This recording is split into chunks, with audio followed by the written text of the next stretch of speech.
It's all really about staying top of mind as a brand, and there's many ways that you can do that. But the smartest way that I've seen in the past few years is community marketing. Which, at the end of the day, if you're running a store, there's going to be a reason why you started that company, why you started selling those products. So if you share that story and your customers kind of like resonate with that story, there you go. You have an angle there to create a connection with your customers more than just here's my product, here's how you can buy it. You're listening to Ecomonics, a Debutify podcast, your resource for one-of-a-kind insights into the world of e-commerce and business in the modern age. This is Joseph. I'll be presenting a wealth of industry knowledge from interviews with successful business people and our own state-of-the-art research. Your time is valuable, so let's go. Raul Galera, how you doing today? How you feeling? I'm good. How are you doing? I'm doing great. It's great to have you here on Ecomonics. I've got the luxury to check out your business and find out what you're all about, but it is not my place to explain that to the audience. Some people do, some people don't. Everybody has a different view on how podcasts should be run. This is mine. So tell us what you do and tell us what you're up to these days. Yeah, so ReferralCandy is an app for e-commerce brands, and we allow them to basically set up and run customer referral programs, which is a very easy way for them to turn one-time customers into repeat customers, and at the same time, turn their customer base into their sales team. That's kind of like the way that I like to describe it best. And I am personally the chief advocate here at ReferralCandy. I've been overseeing partnerships for the past almost 5 years. So yeah, my role is basically to be in touch with other players in the e-commerce industry, so agencies, platforms, SaaS companies, media, and shows such as ours as well. So yeah, exactly. you've been on the podcast circuit. I've got a chance to listen to some of the other content that you've been on. So it's always helpful. I wouldn't think I will do, by the way. In the moments leading up to the interview, I'll have my headphones on and I'll listen to somebody else's. So at least that way, I'm like just kind of getting used to the person's vibe a little bit more before jumping in. I'm not much for going in blind. So that's where I'm at with that. So one of the things I always like to ask any agency or service is the origin of the company. So what is the origin of ReferralCandy, and what problem did it set out to solve that it identified in the market that was going unsolved at that time? Yeah. So the company started in 2009, between 2009 and 10. So it's been around for a while. And the two founders, which they're originally from Singapore, actually were a Singapore-based company. Back then, the idea came up during a conversation over lunch with a friend that was starting an online store. Again, an online store in 2009, 2010. So it's been quite a while. And so this friend of the founders was telling them that basically, I mean, the store was doing well, but he knew that his customers had friends who would be interested in the products. And he was wondering if there was a way to kind of like incentivize that word of mouth. He knew that word of mouth was happening already, that customers that were buying from him were probably telling their friends and family about it. And so he wanted to incentivize that. And that was also kind of like the rise of social media, which feels kind of weird to say these days that, social media was on the rise. We take it as a, daily life now. But yeah, Facebook was, not necessarily just starting, but it was becoming a lot more popular, especially internationally. And so they wanted to find a way to kind of leverage that. And so they came up with a very kind of like simple solution to allow people to refer their friends by using referral links.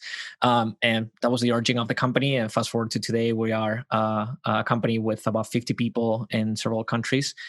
So yeah, it's been quite a ride. Mm-hmm. And you make a good point about Facebook, because one thing that I observed being a Facebook user since I was in high school, which is a while ago, is at one point Facebook was more of a it's like a living, breathing yearbook where everything that people had done was posted there to reminisce, even if it was something that was a day ago. It's like, oh yeah, I remember that, just like it was yesterday, because it was, and then more of that post nostalgic feeling. Whereas, and then there was a shift where Facebook transformed from that into more of the town square, where to the point now where anything happening on Facebook is, well, in many cases live, because there are things now happening on Facebook that are happening right away.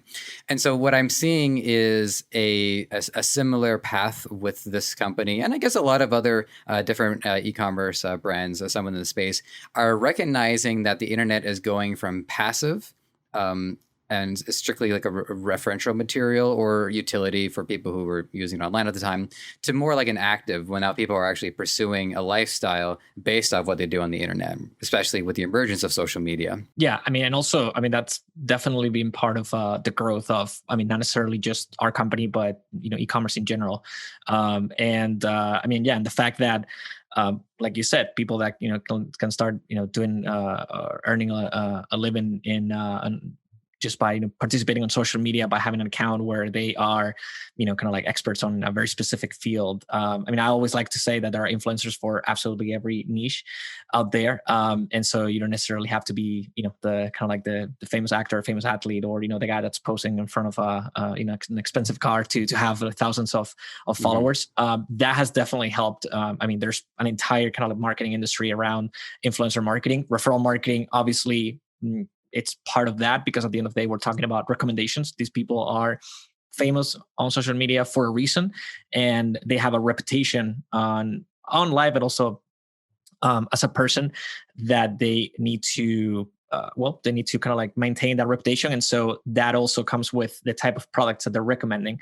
So when you're getting a recommendation from somebody, from, you know, somebody that, again, that's an influencer in a specific field, again, if the product that they're recommending is not good, their reputation might be on the line. So that has helped a lot to a lot of companies, to especially e-commerce brands, to figure it out which one of these influencers we want to work with. A lot of companies have been able to grow, you know, to millions of dollars in revenue just by working with influencers, or by using that strategy as a kind of like the main pillar of their marketing mix. So yeah, I mean, it's helped a lot of people. I mean, it's again, social media has become something that's just, you know, part of our lives. But, you know, only not only for, you know, for like our personal lives, but also in terms of businesses, for brands, and for individuals as well. I mean, it's a really fast moving industry, in the sense that, you know, what worked a few years ago might not work now. I mean, definitely doesn't work now, especially after 2020. We've seen a lot of shifts in the e-commerce world. So yeah, it's a living organism, and it's definitely very interesting to watch right now. You mentioned celebrities earlier in that as well, and one thing that I find interesting is how celebrities are. Well, I mean, they're still revered to this day, but I think the reverence was different when you would only see them basically on movie screens, or if you just managed to catch an issue of the National Enquirer, and there was a photo of them, you know, walking down the street, flipping up the photographer. Whereas now, what I find interesting about social media is that it puts them all on the same level, and it frames everybody the same way. So somebody who might be a famous actress to millions of people, somebody who I may never seen, I would actually be introduced to that person for the first time based off their social media presence, and their reputation might be based off that, and not based off of whatever else it is that they're known for. Yeah, I mean, and again, it's created a kind of like a new vertical of famous people. You know, if you call like, and yeah, and also I feel like there is a difference in how, let's say, traditional celebrities are using social media versus, you know, influencers, especially those influencers that are in the somewhat educational field. Like, you know, you have people on Instagram that have accounts about, you know, let's say renovating, you know, vans, and you know, renovating houses, or like, you know, there's people that are specialized in cleaning products, and, you know, they have massive accounts where they're just giving knowledge away. So I would make a difference between those people that are kind of like providing quality content, and people follow them because of what they offer is good and it's entertaining, or at least educational. And then kind of traditional celebrities that we just follow because we know who they are, and, you know, and I think they've put them all on the same level. But I feel like the relationship that they might have with sponsors, in this case, e-commerce brands, it's different. And what I'm seeing is that smaller brands, or actually not necessarily smaller brands, but, you know, brands probably prefer to work with an influencer from their field rather than kind of like going the traditional route of having an ad with a famous celebrity. So again, they're still pretty separated just because of the content that they offer, in my opinion. Well, I just had a breakthrough. Because I think when we use the term celebrity, it immediately connotates actors and actresses. And I guess maybe to a lesser extent to musicians, but even that's relevant to the point that I'm making. Famous in the media, famous in the arts. But then you mentioned renovations, renovating vans or houses, and it reminded me of Mike Rowe, who is a celebrity, but he is on TV, but he's a celebrity. A tradesman. I'm not sure it was like his exact term for it. So in a way, when you look at the term celebrity, and this is how the term itself can broaden out regardless of what field they're in, even if they're an influencer on Instagram, is the root word of it is celebration. So it is a celebration of what they do, and it elevates it to a level that it can influence many others at scale. So you can have celebrity musicians, celebrity actors, celebrity craftspeople, celebrity tradespeople, a celebrity carpenter. So in that sense, anybody could be a celebrity for varying reasons. I don't know. I just had that breakthrough right now. It never really occurred to me before, and I'm getting on in years. Yeah, I know. And again, like right now we have this massive venue for, like you said, pretty much anybody to get famous. You might have kind of like a weird skill that maybe only your friends and family knew about. All of a sudden you can share with millions of people, and all of a sudden people love what you're doing and they want to learn from you. So, it's probably like making the field a little bit more even for everybody that wants to kind of like make it out there, or sometimes people that accidentally make it. yeah. People. Well, there's accidentally, and then there's accidentally. Yeah. PR accidental. Yeah. Right. Well, one thing that stuck out from what you had, how you described your company, is the idea of turning the customers into influencers, but also turn them into a sales team, and that to me elevates them to a level where not only are they customers, and not only are they valued assets, those two are pretty much hand in hand anyways, but now that they've become an active participant in the promotion, well-being of the company. And one thing that I pick up in a different podcast that I listen to that discusses economics a great deal, they refer to the difference between a shareholder and a stakeholder. You got shareholders for people who are like putting money into it and they're actually expecting dividends or results or profits. But then a stakeholder is somebody who is invested in it in a different way, whether it's an emotional investment, they assign their brands to it in some way. I am both a shareholder and a stakeholder in Nintendo. I bought stocks in them not too long ago, and I also have a tattoo of the Triforce on my hand, so I'm full on branded. So my relationship with Nintendo can have a drastic influence on them. The larger my profile grows, even though Nintendo isn't too relevant in the e-commerce space, but it's interesting to point out. So like when you say sales team, I would like to know more, however specific this can get, is what exactly does that say about the behavior of the customer, and how does myself as a seller, which I am, by the way, I'm doing my own store now because I can only do so many episodes of this and not want to run a store, is at what point am I drawing this distinction between influencers or just general customers, assets? When do they become part of that sales team? When are they that important to me? Yeah, that's a really, really good question. I worked hard on it. So, I always like to say that customers are the best salespeople that any company can have, and there's several reasons for that. The first one is that they trust the product or the service. In this case, we're talking about e-commerce, so the product, and they trust the product so much, and they believe in the product so much that we're willing to pay for it. So a lot of salespeople wouldn't be willing to put their own money into the product that they're selling. But the fact that I've done sales. I worked at I worked at a Fossil, and I was willing to put my money into half the product. The other half was like purses and apparel and stuff like that. I'm sure it's nice. Exactly. So these are people that are coming to you because they're interested in the product, and then they have received the product, they liked it, they had a good kind of like shopping experience overall, and they're just happy with it. So again, they trust the product and they see the benefits of it. Now, The second reason why I think that they're really good salespeople is because they are not necessarily motivated by money to refer you to their friends and family. They're motivated because they just want to provide a recommendation to somebody that they like. I mean, think about, when was the last time that do you watch a new Netflix show or a new movie or a new restaurant or whatever it is, because somebody recommended it to you. So we get recommendations all the time, and a good portion of our decisions come from recommendations, especially from people that we trust. And kind of circling back on the influencer part, that could also be kind of like people that we trust, people that we've been following their journey on social media, and we kind of like trust them on making several decisions.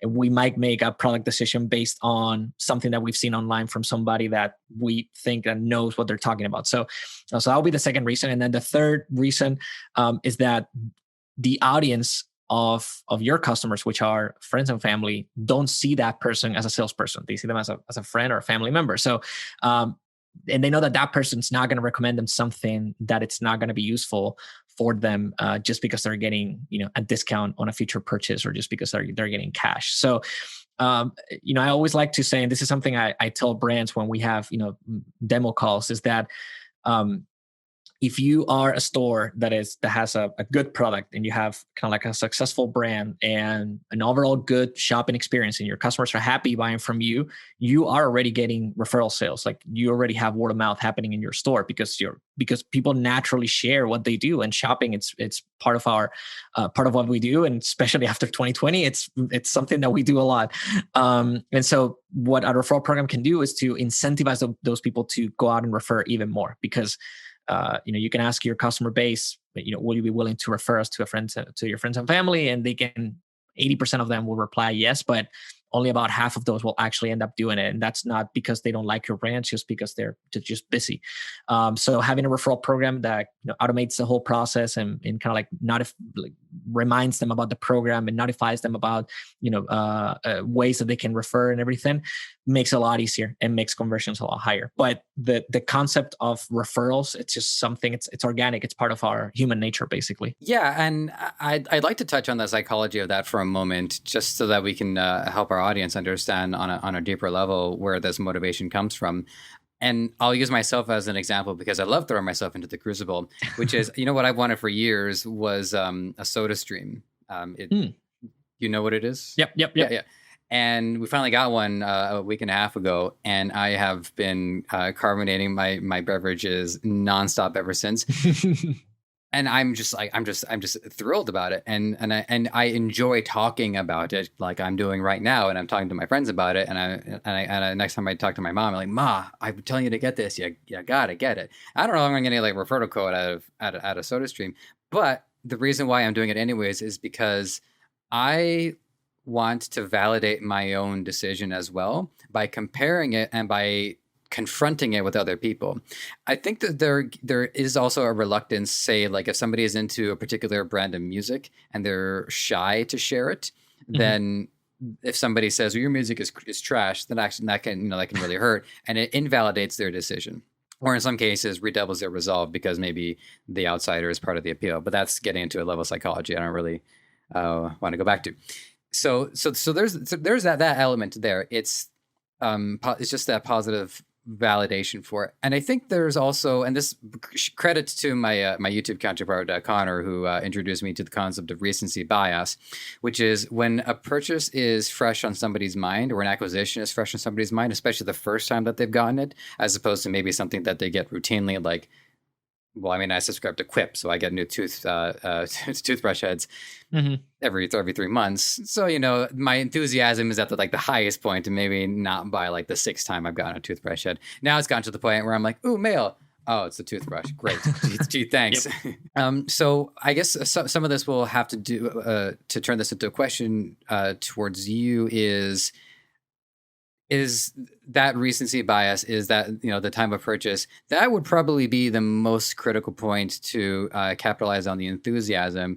So I want to hear about any evidence that speaks to that. I'm sure there's mountains of it, but I would also like to hear about how to retain that interest, if it's possible, past that first point of acquisition? Yeah, that's a really good point. And I typically like to. That's actually something that it makes a lot of sense. I hadn't really thought about the fact that people refer because they want to validate their own choices. I always kind of like one of the main explanations that I've always thought about, which I guess kind of correlates to what you mentioned, is the fact that we like to. We kind of like to be the hunters, like we like to be the people that find something new, something cool, and bring it back to the group and like, hey, look at what I found. So it's pretty similar in that sense. But I really like that concept, and if you don't mind, I'll use it from now on as well. Yeah, that's fine. Yeah, go for it. I mean, if I had a program to give you some code for that or something like that. Yeah, code for using it. Yeah, that's true. Yeah, something like that. Hey, if it's anybody else in the e-commerce space, don't feel free to credit me so they can be a guest on the show. I'll definitely credit you when I mention this. We have a deal. I promise. Okay. So we were talking about kind of like the different touch points. So yeah, that's a really good point, and that's one of the things that we do recommend clients to do when they run a referral program, is that kind of capitalize on the attention of the client, because again, we're surrounded by content marketing, and so ads everywhere, so we cannot lose our attention fairly quickly, and we are also as consumers, we're pretty good at avoiding ads. So, we always ask brands to kind of capitalize on the attention that they have from the client. And part of that attention is after they make a purchase. So especially if it's a new client and they just made a new purchase, we're trying to capitalize on the time that they are still interacting with you. So whether that is, by kind of like showing them a pop-up after the purchase with information about the referral program, or what other brands do, which I also think it's really smart, it's to not necessarily tell them about the referral program right after they make a purchase, but when they actually receive the product. And some brands even ask for the recommendation after they kind of like expect the customer to use the product for the first time. So maybe they wait kind of like the traditional delivery time plus let's say another week for the customers to use the product, and then they hit them with the email. So I think that's really smart, because you're capitalizing on the fact that, again, the customer has something new in their hands that they're using, they're excited about it, they're using it, and then you ask them to share. How to capitalize that down the line, I think it's not really necessarily related to referral marketing itself, but just kind of like as a brand. So one of the trends that we've seen in the past few years that down the line in the next few years is going to become something that any brand that wants to stay in business will have to get into. It's community marketing. And this is a new concept. I haven't heard of it before. Oh yeah, so it's basically, the kind of like the basic concept of it is to build a community around your brand. So it doesn't have to be a Facebook group. It doesn't have to be an online forum. It doesn't have to be a Slack channel. Not necessarily the kind of like the format of it. It's pretty open to whatever brands want to do.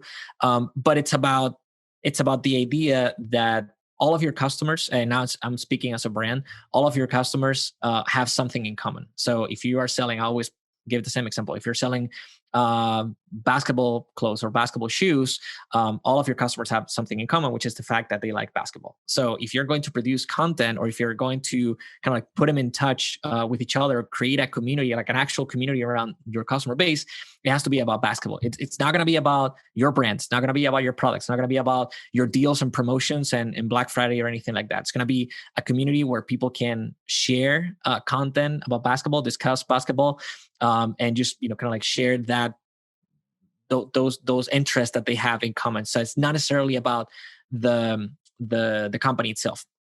For example, we have one of our clients. It's called A Box of Stories. They're from the UK, and they sell books, which is a highly competitive market, considering that there's Amazon, there's Book Depository, there's tons of companies that sell books and online. Growing illiteracy. Yeah, exactly. So one of the and one of the things that they've done several things to make their product appealing to kind of like the customer base. But one of the things that they've done is that they have created. They asked their customers if they would like to join a Facebook group about books. So that's literally it. They don't necessarily talk about a box of stories, or they don't discuss like support issues, and a lot of people that join the community don't know that it's actually kind of like a branded community, because there's not a lot of branding around. But but you can tell, I mean, there's kind of like, some touch points where you can see the name of the company. But again, it's not, what I'm trying to say is that they don't market it aggressively, and they don't try to turn it into a sales channel, a direct sales channel.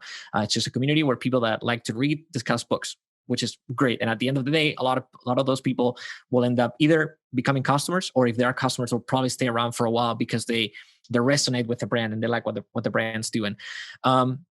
So again, it's all really about staying top of mind as a brand, and there's many ways that you can do that. But the smartest way that I've seen in the past few years is community marketing. Which, at the end of the day, if you are a brand, if you're running a store, there's got to be a reason behind it. There's got to be a reason why you started that company, why you started selling those products. So if you share that story and your customers kind of like resonate with that story, there you go. You have an angle there to create a connection with your customers, more than just, here's my product, here's how you can buy it. I think that's a great observation, just about, you don't want the customer to be too inundated with the more the intentional promotion, because then the customers will feel like, why am I in this Facebook page? I'm just being marketed to constantly. I'm already being marketed to by a bunch of other times. I can't even go to my fridge. My fridge, it's got the screen on the wall. It's trying to sell me on new food. So that's part I understand. And I think it also is part of a much larger, I guess, mission or secondary objective that I have personally with the show, is to condition my audience to understand that if you're going to get into a business, or if you're going to get into business, you got to mean it. And there has to be an underlying idea, and not just to come across as a saccharine, but also to help filter out what strategy I want to go for, what products I want to go for, what channels, what marketing channels fit my brand. At this point, I've talked to so many people. There is no physical way, shape, or form I could integrate everybody into it, but it's really important for me to know what it is that I want to do. So in that way, I can curate all of these different options, such as yourself in this case. But I'm going to have to ask, I almost feel bad about asking this question, but I kind of have to, because I think some people in my audience are wondering about, at what point do you run a sale in that community page, or how does it translate into conversions in one way, shape, or form? I'm kind of sorry to ask, but it's a bottom line kind of question, so I had to get it in there. That's a good question. I think at the end of the day, honestly, I would try to keep your community content as clean as possible. I think that there is room for promotions. If these people are in your community, that also means they're probably in their email list, and sending them an email with a promo, it's super common these days. Nobody's going to get, like offended if they're going to question why they're getting a promotion, but they might raise an eyebrow if they suddenly see the brand launching kind of like a flash sale in one of these channels that are supposed to be for conversation or for educational content. So again, the community doesn't have to be necessarily like an actual place where people discuss ideas. It could be, we have one of our clients that they're just running a blog where they actually talk about kind of how they manufacture their products, and they talk in the interview the manufacturers, and they interview kind of like people that are in the community around the store itself, and the kind of like the production process. So again, doesn't really have to be, but it will look weird if in the middle of that blog post or in the middle of those like kind of interview series, they would enter some sort of like promo code. So I think this is work that it's necessary for brands to do, to stay top of mind, to kind of like show the backstage of the company, that let's say non-commercial side of it, like the reason, the mission, why they're in business. And if you add promotions, or if you add like kind of like very clear call to actions, it might end up being negative towards that particular channel. And also because I don't think that just because you're not necessarily running promotions, or you're not necessarily running aggressive marketing, attribution, it's difficult for those channels. You can't really tell if your community of like your discussion site, it's actually driving your sales, because you're not adding links, or you're not adding any sort of like, again, like attribution parameters, so you can say, okay, this purchase came from here. I mean, yeah, it's kind of like the same with PR. Like I'm not into PR, so I'm sure there are ways you can track kind of like a PR action, but um, at this point, it's more about like expressing the company's mission, the company voice, and I think it's just necessary overall to do. And I think there are also better channels to run promotions. Like I've talked to companies about the referral programs, and they would ask me like, oh, how can we like promote it on, how can we like promote the referral program so more customers know about it? And I've suggested using their Instagram account, and they say no, Instagram is just for kind of like content about the product. So it's like like beautiful pictures and like kind of like aspirational content. So we don't want to put any promotions there, but we can share it on our Facebook page. So turns out that they kind of like have two different ways of connecting with customers depending on the platform they're on. So again, it's really about like kind of like choosing the channels in which you're going to connect with your customers, not as customers, but as people that they share the same ideas as you. Keep it that way. And then if they're also in the other channels that are more promotional, like I said, email or SMS, that's kind of like that's perfectly fine to kind of hit them with that promotion. If they're part of the overall community of the company, there's different ways that you can reach them with the right channel. Well, when I asked the question, I thought you were just going to say, well, every 3 months should be good. But in reality, it really is about understanding the DNA of each particular pillar of wherever your brand is. So for instance, your example for them, Instagram is very specifically about the photography and the imagery and the uplifting content. Yep.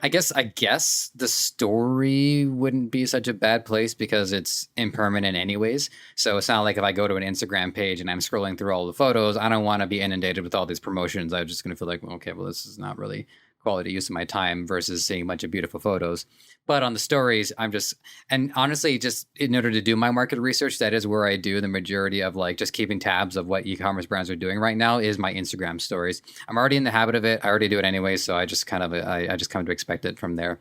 It's great. Mm-hmm. It's like a 20-minute hyper ADD TV show where it's just like every 10 seconds. Yep. Just Yeah. So there was another thing that I was wondering about too, and this gets into maybe a bit of a headier topic, but I think one of the challenges is the line between the sincerity of talking about a product and it being a business, while also the being able to have convincing copy or convincing referral. Now, as far as what happens on the customer side or the advocate side, we can talk about that. I think this is more the challenge of the brand itself is how to draw that fine line between having that genuine connection with it, but also being able to accurately convert customers.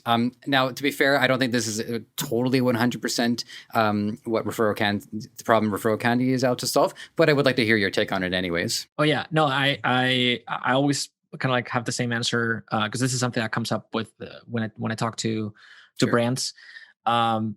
And I've probably mentioned this earlier today. I mean, the fact that a referral program is just here to incentivize something that it's probably already happening in your store. So a referral program by itself, it's not going to solve a problem with your product or your reputation as a company or your support system or your purchasing experience in general. So if any of those factors it's not working correctly, and that results into your customers not being happy with the purchase they've just made, no referral program can solve that at all.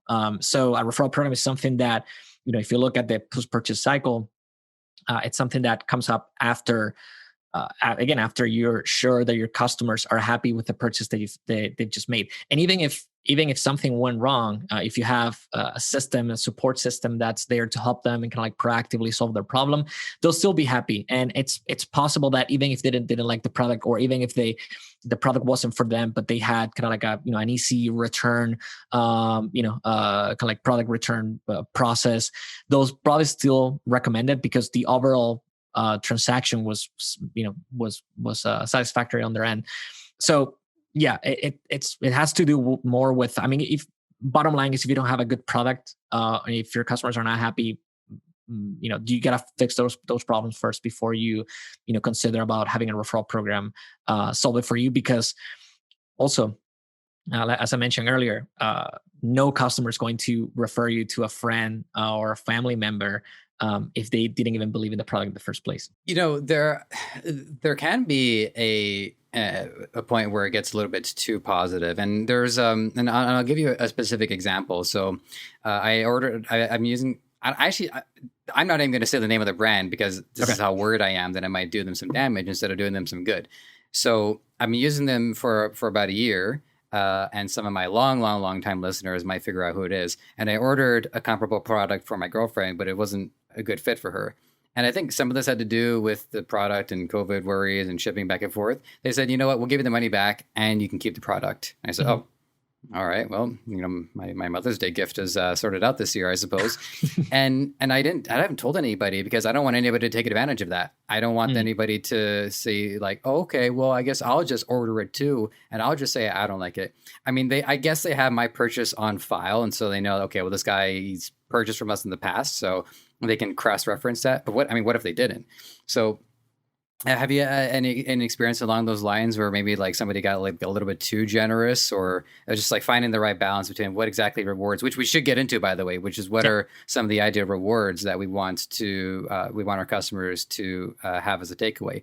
And one other thing I'd like to add, just to add a little bit more spice into this, I looked at the case studies for some of the different companies, and it's wildly distinctive. There's cosmetic brands, and then obviously my eye was drawn right to the cryptocurrency one because I'm a little bit of a crypto guy, and the referrals, the rewards have to be different from those 2 points. So I'd love to hear more about that. Just like what are the ideal rewards you want to give, and I guess maybe some tiers too, like depending on the customer activity. Yeah. So we have kind of like the same structures for everybody.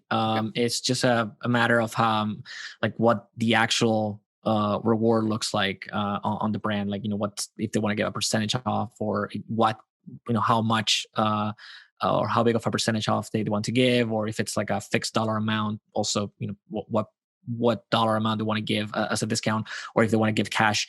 So those are options that we just kind of offer directly on when they set up the account.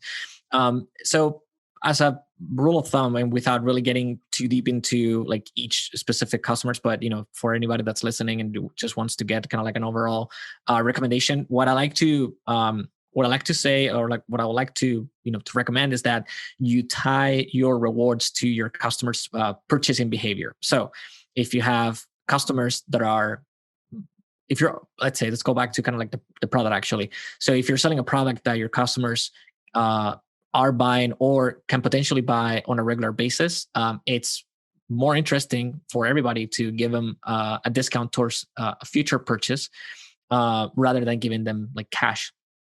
Just because you want to incentivize them to also come back, not only to get them to refer friends, but also to make another purchase. On the other hand, if you're selling a product that your customers are not going to buy anytime soon, then it's probably better to maybe give them a free gift. Can be kind of like an accessory to your product, or another free product, or cash. So that's kind of like the rule of thumb on how to like make them different. If you're also selling, obviously, if you're selling a subscription, I've seen examples of companies that they give their customers a free subscription. So like, if you refer a friend, next month is on us, but also we'll give your friends 50% off on their first subscription, just so they can try it out, because we know they're going to like it so much they're going to stay. So for every friend that you refer, you'll get a month for free. So that's kind of how it works. So as a rule of thumb, that's really how it works. Then if we get into specific products, there's companies that are they know what their product's like, and they know what how their customers interact with it. So some companies prefer to give like an additional unit of their product. We have a company that's been with us for a really long time, and they sell it's a subscription box for just clothes, basically. And so for every friend that you refer, it's not like you get the next month for free. It's just that you get a double box that month. So if you refer 2 friends, you get you get your box and 2 more boxes on a particular month. So you get, you can potentially triple the amount of products that you're getting from the company.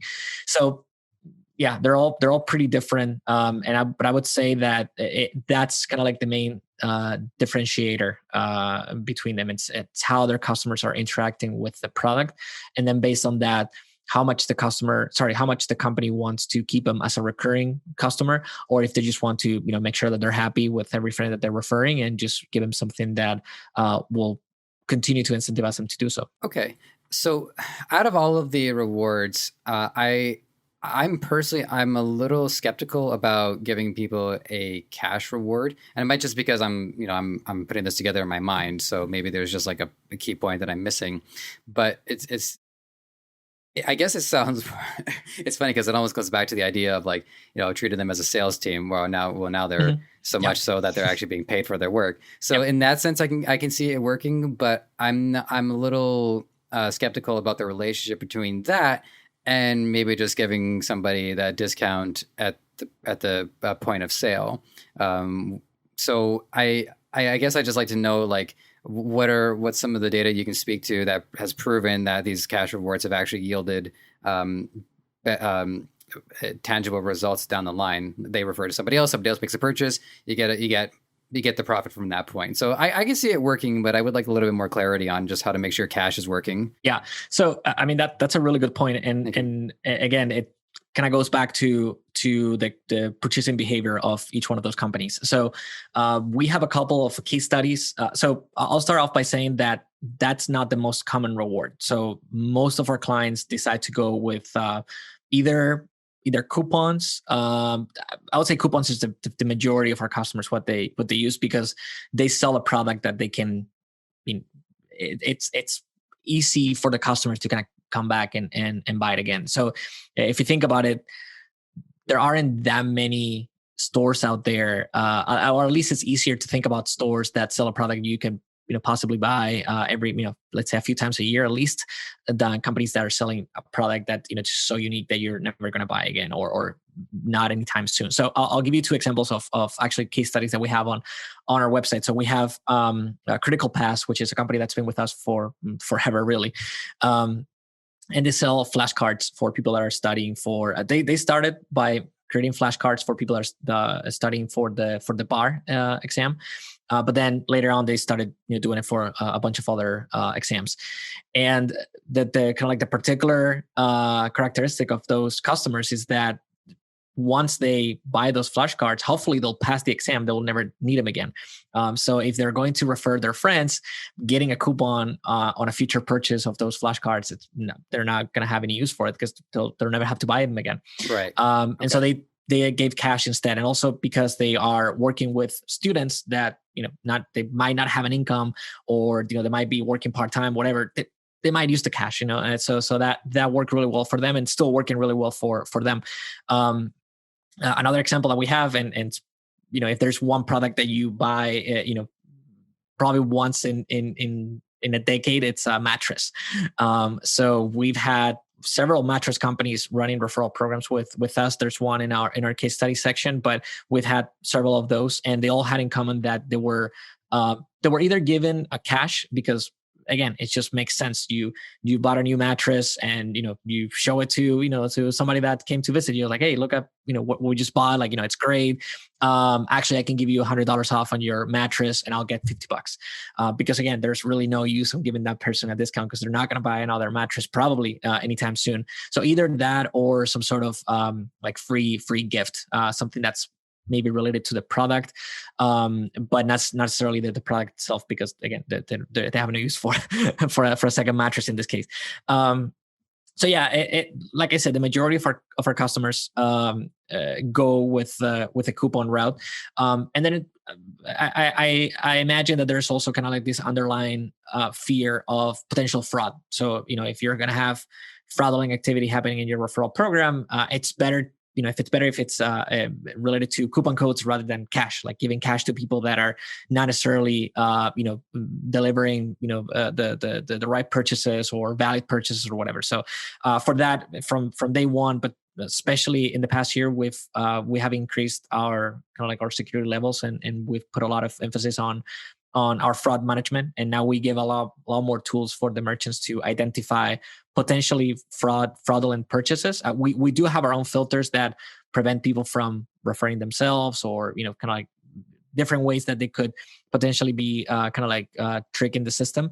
But even if they pass those filters, we do have kind of like a secondary set of filters in which we temporarily approve the referral, but we let the customer know, and we kind of like ask them to look at it specifically and let us know if it's a valid purchase. So that kind of removes the risk, or at least makes it easier for brands to run referral programs with a little bit more peace of mind that everything's kind of taken care of on the back end, and making sure that the referrals that they're sending out are going towards valid advocates. Mm-hmm. You make one distinction that I drew between both the student as well as whomsoever purchases a mattress is that in student it is a little bit more obvious because they are studying for their exam, and so they're very likely, if not certainly, in debt.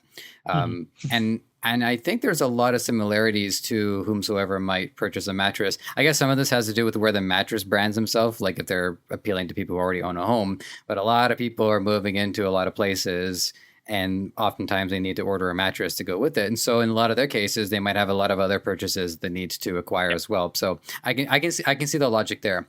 So two questions to that. One of them is, at what point would let's just say I'm the student and I'm purchasing it. At what point would I know about this referral program? Would it be advantageous to know before the purchase? So I say, oh, okay, if I do, have you heard about a referral program? Oh, if I refer 5 people, well, I can shout down the hallway. I can refer 20 people in the span of like 5 minutes. Or maybe do they find out afterwards? Because at the end of the day, they were going to convert, and which is, of course, the responsibility of the brand to convert them. So I'd like to hear about that. And then the other one I'd like to hear too, and I'll remind you just in case we get lost in the weeds on the first one, is have we ever seen brands refer customers to other brands? Like if there's like a cooperative relationship where, I don't know, I'm selling somebody a mattress, so I might want to refer to them to a pillow guy. That's I like the second question. I'll answer the first one. So in that particular referral program, I don't know right now. I don't know exactly what's the setup that they have at the moment, but if I remember correctly, back then they had a call to action on their website. So even if we're just browsing the website, you could still sign up for the referral program. And that's actually something a lot of brands do, which in my opinion is really, really smart. And it's the fact that I might be browsing a website that I accidentally stumbled upon because I clicked on an ad or whatever, and I might not be the right customer for it, but I might know somebody. And so if I can get a coupon code for my friend, if I can get a referral link and send it to my friends, and I can get something in exchange, or at least just give something to my friend for that first purchase, I'm gonna be incentivized to do so. And kind of like as a sideline on that, we've actually seen referral programs that gave a bigger reward to the friend rather than the advocate. So just to kind of like test if people were happy just to share and didn't really care about what they were getting in return. We've seen like companies that were offering like double, triple rewards to the first customer rather than to the first customer. I mean the friend in this case, rather than the existing customer. So that has worked really well. But yeah, in that particular company, I think they had a call to action on the website for people to sign up. I think they were also doing some sort of like post-purchase email. And then at the same time, I remember that particular client, the referral program got really famous on online forums of, or just, Facebook groups of people that were studying for the bar, because that, it typically helps to, answer each other's questions or, questions about the process or whatever it is. Just people kind of like to support each other in that process.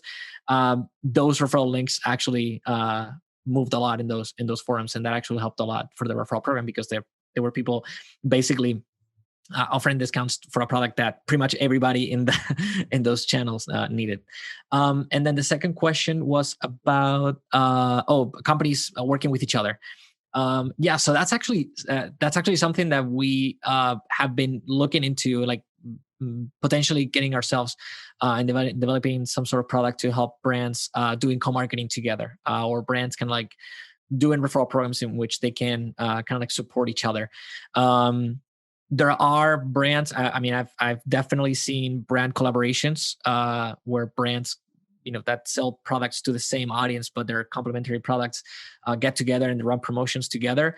I know that there are some platforms out there that kind of allow that, but yeah, it's definitely something that a lot of brands don't think about immediately as a potential sales channel, but something that at least in SaaS, it's super common. I mean, we're doing co-marketing all the time, and we're doing it right now. So it's not that common to see in e-commerce, and it's definitely a new vertical that a lot of brands could explore. Yeah, what was great too, by the way, is that in the first of those two questions that I had asked back to back, you had also answered a couple of other ones that I wanted to make sure we got to as well, which is if it was possible for somebody to basically become an ambassador without having purchased anything. And the way you characterize it, I think, is excellent, because I could be in that same position too. I could be scanning through and I'll see a product and I'll say, it's been a while since no, in fact, I've never put makeup on my face. I've had people put makeup on my face because I was a background actor, but that's a different thing. It's a job. I'm a professional. But I can refer that to somebody else and say, hey, look, I thought of you, and this might work out, and then I get a little something extra for it. So that makes sense. And I was definitely curious about that. The other one that you answered too was the idea that the referred to ends up getting more than the referrer. And I'm speaking slowly because I have been caught in this semantics trap before, where I'm not sure, do I say refer, referred? I tried doing referee at some point, and then it turned into a hockey reference. So, but I just want to just get a little bit of clarification on that, because it sounds to me like if the referred to gets more out of it than the referrer, then the referrer might feel cheesed or burned by their effort, especially since they're the ones that have already put money into it. So what's the balancing act there in end up getting rewarding, or sorry, maybe I misheard you. Maybe it turns out it was a bad idea, but whatever the case. Okay. No, that's so. I mean, it's not something that we see all the time. Actually, the most common scenario is that both the refer friend and the customer, or in this case, let's make it easier, the advocate, which is the existing customer that's making the recommendation, the advocate, and the friend get the same reward. So if you remember this is the most kind of classic referral program example, Uber. So Uber was something like give $10, get $10. That's the most typical structure for referral programs that we see. It's that both both parties get the same reward. Also because it's easier to pitch as well. If you're talking to a friend, it's like, hey, use my referral link and we'll both get $10 on the next purchase. So, but we have seen some examples in which, and I don't really know exactly why they chose that structure. Maybe they were just testing it out, and turns out that incentivized people even more, or maybe because of the nature of the product, it's something that you share more, not necessarily with your social media audience, but more with your close circle of friends. But that's the structure of giving more to the friend rather than the advocate. Again, something that we've seen and something that works really well. And if it works really well, it means that the recommendations are being, shared in a very close circle. So again, between friends and family. Again, it's not something that we see every day, but we do have some cases of extremely successful referral programs that relied in that kind of setup. Okay, good. I appreciate clearing that one up. Have you ever, in the interest of trying to ask at least one bizarre question, is have you ever seen a brand or a company? I guess maybe this isn't too bizarre, but whatever. Has it ever been feasible to say get a VA or somebody maybe in the PR to seek out activity? Like if, say, I were to type in my brand second space and just to see if anybody is talking about it, has brands ever gone out and just to see if people were organically talking about it to reel them in? Well, they can kind of see. I mean, they can see it from the ReferralCandy dashboard. So you can see what has been the social activity around your brand. So how many times referral links have been shared on Facebook or Twitter. Not Instagram, because Instagram only allows one link, but you can see your Twitter and Facebook activity. So how many people are referring or I'm sharing those referral links on social media, you can see how much traffic your referral program is generating to your site before you even see kind of like sales and obviously revenue. That's something you can track as well. But you can also track that, and then you can also we also have a section on dashboard where you can see who are your top advocates. So who are the people that are referring the most friends to your store or generating more purchases. So you can kind of like see the traction of the referral program just directly in terms of numbers. I'm not really sure. Maybe if we're talking about in terms of branding and like how people kind of like see the brand out there. In my opinion, I feel like the best way to know what your customers think is to ask your customer support team. They have the they have the best, because they do get like bad interactions, but also they get really good interactions. I mean, we see it with our own customer support team. They're constantly sharing good interactions, or we see reviews that are directly referencing work done by somebody in our customer success. So yeah, whether it's for kind of like your own knowledge of how your company's being seen, I think looking at your customer base and what they're saying, it's really useful. And then if you're looking just for metrics and seeing if your referral program is having any sort of traction, you can see it directly from your ReferralCandy account. Well, that's a fantastic answer to that. Now, Raul, we don't have too much time left on the program. There was one other thing that two things that I was curious about. One of them is how the rules or might change if, say, this was strictly in the B2B space. So what I would argue, what you're doing is B2B because your customers are business people themselves. So there's a bit of like a line between like a customer and a business, but it's you can quantify both arguments.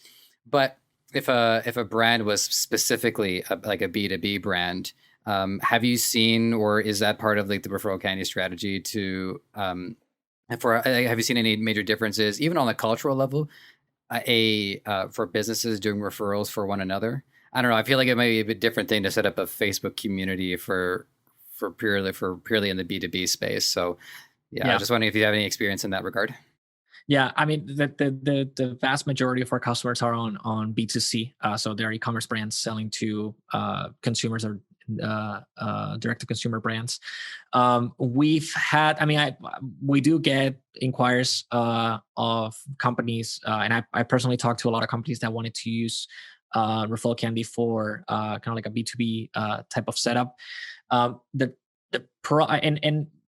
don't get me wrong, it's a world in which recommendations, if anything, there are a lot more trusted, I would say, because if you're using company budget to acquire a software or product, you're probably looking for recommendations. And if you have another company in the space that and that they can recommend a specific supplier, whatever distributor, whatever it is, you're probably going to go with that recommendation because again, it's not your money that you're playing with. So you want to make sure that you're making the right decision. So B2B recommendations happen all the time.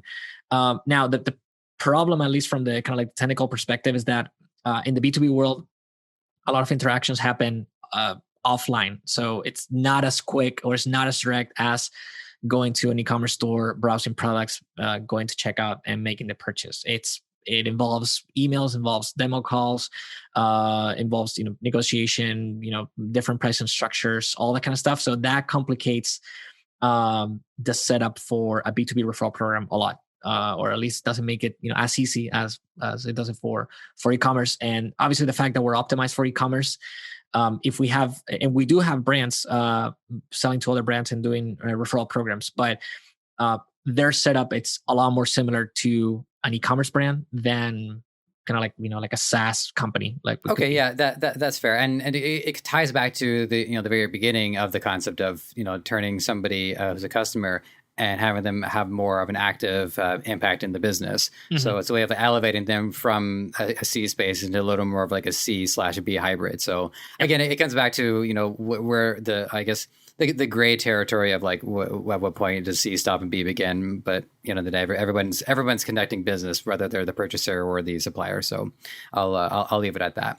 I did also see Candy Bar. We don't have to get too much into this, but just because if I understand this correctly, this is more something somebody can use if they're running like an in-store or in a retail space.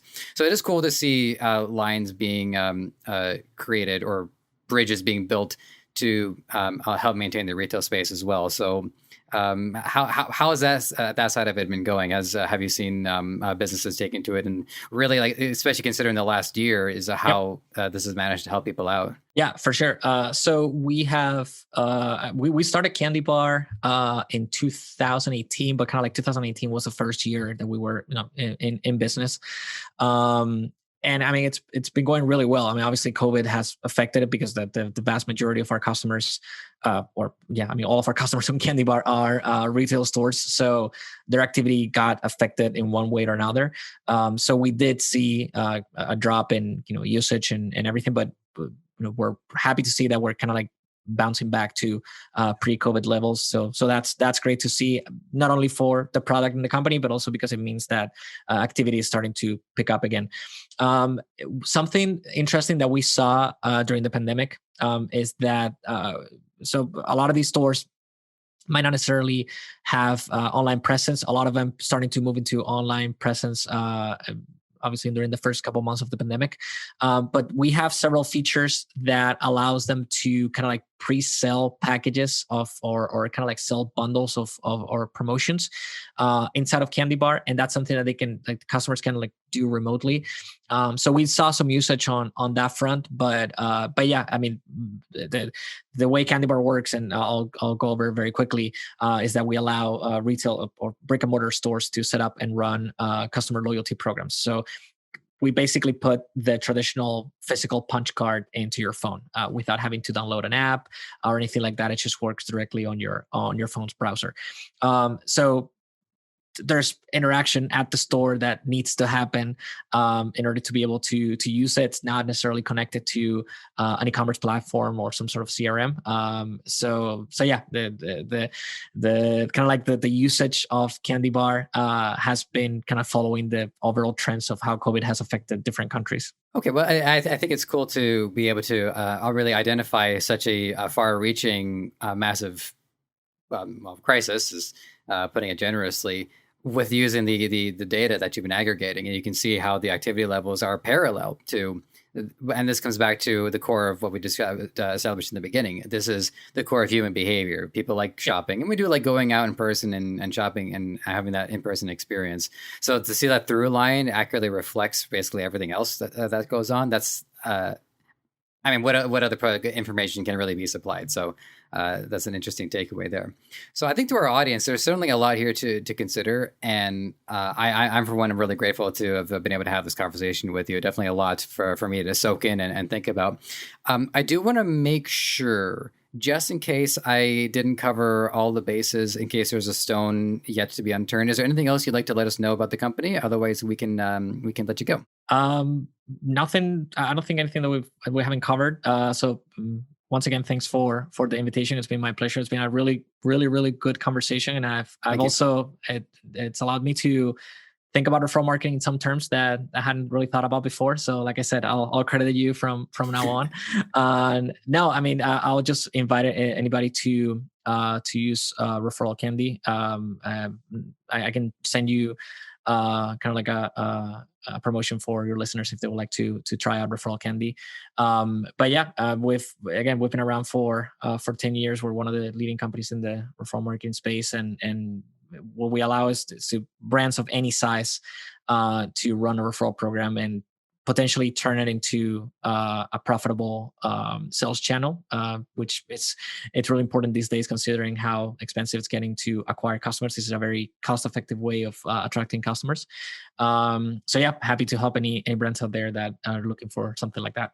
Fantastic, and I'm happy to hear that some of my own ideas have actually had some resonance here. I'd like to believe that whatever community I get to participate in this case, the e-commerce community, it does make me feel good to also know that I'm having little seeds of influence here and there, right? We all want to make sure that we're making a difference, and so that's a great takeaway from me. If you'd like to end on, if there's like a answer to a question or that people typically don't ask, or like a favorite proverb or words of wisdom, anything along those lines, you're welcome to share. And then just remind the audience how to find you, and we'll wrap it up there. I don't know if I have any like words of wisdom to share. Something. Okay, I'll share something that I heard last year. I don't know exactly who said this, so it might invalidate the whole thing. But somebody said that there are decades where nothing happens, and there are weeks where decades happen, and that's definitely what happened last year. So it kind of like it's a easy way for me to remember that things can change very quickly. Either way. So it's just it's a little reminder that yeah, like you just gotta stay on top of things, and but be prepared for for whatever might happen, which can be positive or negative. Doesn't have to be a negative, and despite 2020. And then how to reach me via email is the best way that you can reach me. So I don't know if we'll gonna leave it in the notes, but it's raulg@referralcandy.com. Feel free to answer any questions there, or continue the conversation there. Okay, fantastic. And doors always open, by the way. So if you give yourselves a couple of quarters, you're more than welcome to come back and let us know how things are going. Sounds good. All right, fantastic. And to my audience, as always, it's an honor to be able to provide this information to you. So thank you very much for all of that. And by the way, guys, after we do the episode, you do hear that I talk about, hey, do the review. But I'm going to say it again right here, right now, because we would love to get some reviews. We really want to hear some feedback from you guys. So whatever platform you use is great. iTunes preferred. And then I really want to hear from you guys too. So please, podcast@debutify.com. Let me know how things are going, and just to have a conversation with me. Maybe I can help you out a little bit. I know a few people, if you know, I know a few people at this point. All right, take care, and we will check in soon. Yes, and a couple things to highlight in what you mentioned, Joseph. One. Hey, this is Joseph from Ecomonics. Just wanted to thank you for being here and for giving this content your time and attention. I hope you learned something. I can say with certainty, I have learned something with every episode that I have done, and I don't see that changing anytime soon. There's a couple things you can do to help us out. If you want to check out the audio content, we are available on all major podcast platform distributors. And while you're there, give us a 5-star review. It helps a lot. And while you're here on YouTube, there's a lot of things you can do to help out as well. It's not going to take very long. Subscribe to the channel, hit the like button for this episode, and hit the notification bell so when we have new content for you, it's going to be at your doorstep ASAP. Lastly, this podcast is created by Debutify, the best Shopify template available. It is 100% free for you to start, and it can change your life. It can make you so much more free than you are right now. So if this episode wasn't enough to convince you, I think a few more might do the trick. So have at it.